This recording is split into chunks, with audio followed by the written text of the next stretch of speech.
Joker, film de Todd Phillips, qui en est aussi le scénariste.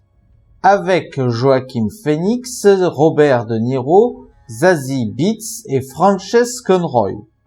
Arthur Fleck est un humoriste raté et un clown de rue. Mais plusieurs événements vont le transformer en un clown beaucoup plus dangereux, le Joker. Ce film explore donc une origin story concernant le Joker.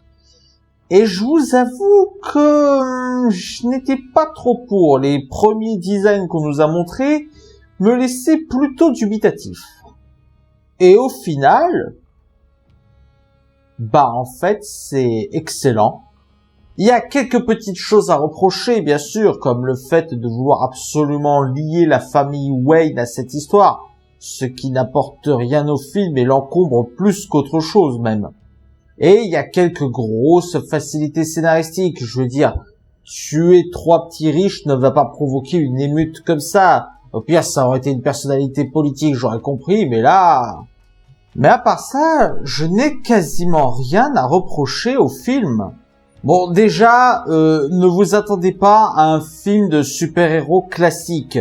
Ce film est avant tout un drame sur une personne qui va devenir le Joker. Et déjà, une chose à souligner, Joaquin Phoenix fait un excellent Joker. Il a su très bien incarner ce personnage empli de folie. On peut même dire qu'il emplit le film à lui tout seul, parce que les autres acteurs sont très bons, mais lui, il crève l'écran.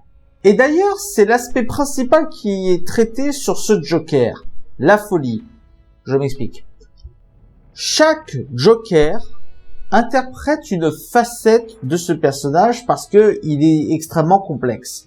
Nous avons eu la version artistique, la version anarchiste, la version comique, la version gangster. Eh bien, la version qu'il nous propose là, c'est la version de la folie pure et simple, traitée comme un vrai handicap. Et c'est très intelligemment mené, ne serait-ce que la manière dont ils utilisent les gimmicks propres au Joker, comme le rire. Le rire qui est ici un véritable handicap. Le film se sert tellement bien de la maladie et de l'esprit malade du Joker qu'il arrive à faire des retournements scénaristiques extrêmement improbables et extrêmement bien menés. Et là où le film est extrêmement intelligent, c'est que non seulement il parle du Joker en tant que fou criminel dangereux, mais aussi en tant que chef de gang. Et pour cela, il se sert d'une certaine critique des classes sociales entre les riches et les pauvres, qui, ma foi, jouit d'une exploitation plutôt intéressante. En bref, c'est un excellent film sur le Joker, et je vous conseille d'aller le voir. Voilà, c'était la critique de Joker. J'espère qu'elle vous aura plu. N'hésitez pas à mettre un pouce vert si c'est le cas et à partager sur les réseaux sociaux. D'ici là, allez au cinéma. Ciao!